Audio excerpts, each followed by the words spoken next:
The 48 Laws of Power by Robert Greene. Law 48.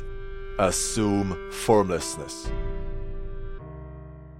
By taking a shape, by having a visible plan, you open yourself to attack. Instead of taking a form for your enemy to grasp, keep yourself adaptable and on the move. Accept the fact that nothing is certain and no law is fixed. The best way to protect yourself is to be as fluid and formless as water. Never bet on stability or lasting order.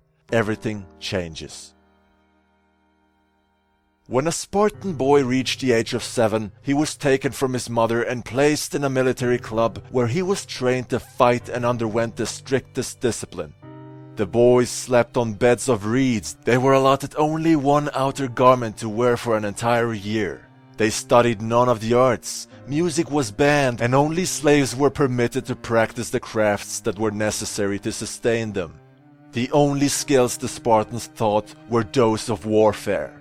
Children seen as weaklings were left to die in a cavern in the mountains.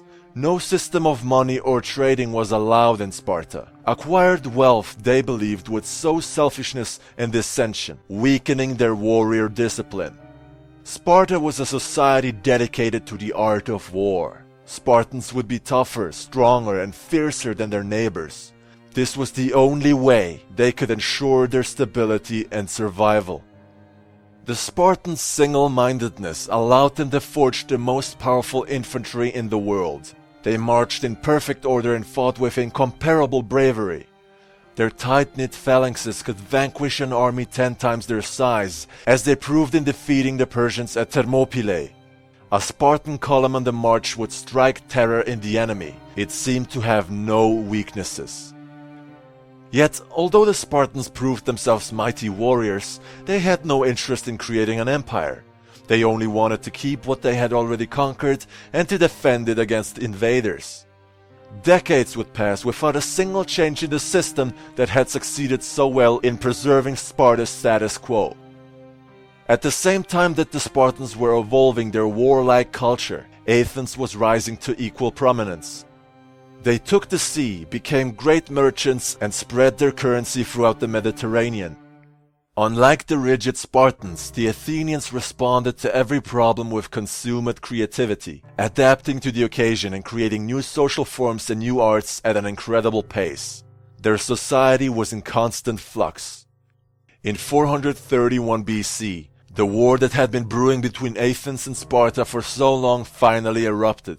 It lasted 27 years, but after many twists of fortune, the Spartan war machine finally emerged victorious. Sparta had defeated Athens, but the fluid Athenian way of life was slowly breaking down its discipline and loosening its rigid order. They were adapting to losing their empire, managing to thrive as a cultural and economic center. Meanwhile, Sparta grew weaker and weaker. Some 30 years after defeating Athens, it lost an important battle with the city-state of Thebes.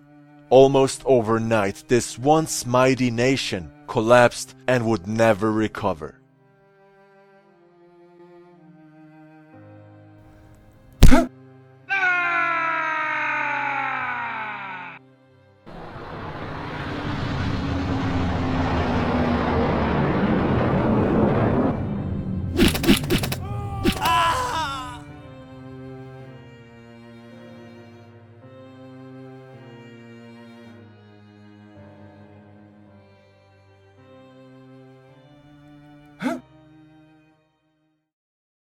In facing a serious problem, controlling superior numbers, Sparta reacted like an animal that develops a shell to protect itself from the environment. But like a turtle, the Spartans sacrificed mobility for safety. They had no culture beyond warfare, no arts to relieve the tension, a constant anxiety about the status quo. Victory would mean new lands to govern, which they did not want. Defeat would mean the end of their military machine, which they didn't want either. Only stasis allowed them to survive. But nothing in the world can remain stable forever, and the shell or system you evolve for your protection will someday prove your undoing. It is best to adapt and overcome instead. When you want to fight us, we don't let you and you can't find us. But when we want to fight you, we make sure that you can't get away and we hit you squarely and wipe you out. The enemy advances, we retreat. The enemy camps, we harass. The enemy tires, we attack. The enemy retreats, we pursue. Mao Zedong, 1893 to 1976. As always, thanks for watching.